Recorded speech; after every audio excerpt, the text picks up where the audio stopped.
You were talking to Chris Evans. Chris Evans, this is...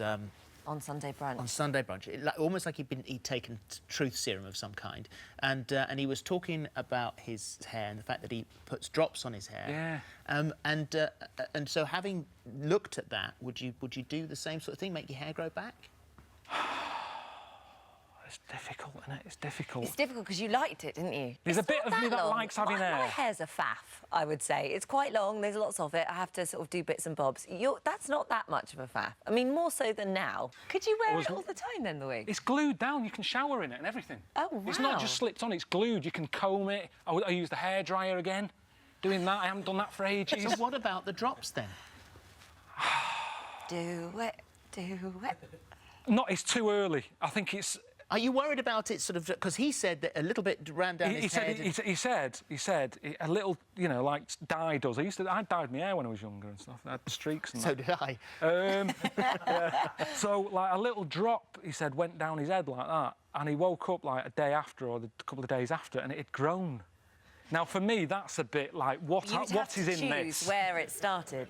You'd have to choose your hairline for a start. Where would that go? Well, they said that the bloke who I met, who's an hair expert, he said something about you kind of go... I think it's the... A fist. Yeah, from the bottom of... There was something, I forgot. But there is a technique of doing it, otherwise it looks wrong. Well, it would do if it, you know, it was like... But it was interesting because I had it low, like a Stephen Gerrard type, low fringe, and I took it back, like, and I looked like Deck. Or is it Ant? No, Ant. It's amazing how you move your hairline. Yeah? Yeah, so it was a good experience. I thought this is just a daft novelty thing, putting hair on my head again, but it's amazing how much it changed me. Something else we spoke about earlier was making art from poo. From dog poo, yeah. What were you doing? I mean, I thought you're not meant to touch dog poo at all. Let alone go blind or something, not yeah, that's what how many people do you know who've gone blind? What happened? I messed with dog poo.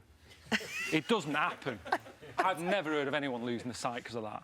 But, yeah, it's these lads in New York called the Sprinkle Brigade, and over there... Which sounds so nice. Yeah. I want to join that brigade. They had like, a real problem in New York with people taking the dog a walk and just letting it go. So they decided to sort of brighten up the streets by... What do they make out of it?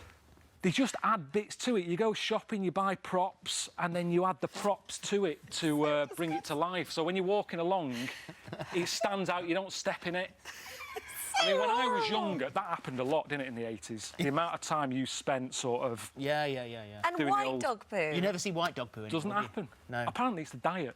Is that what it is? Yeah, the food that they fed now doesn't...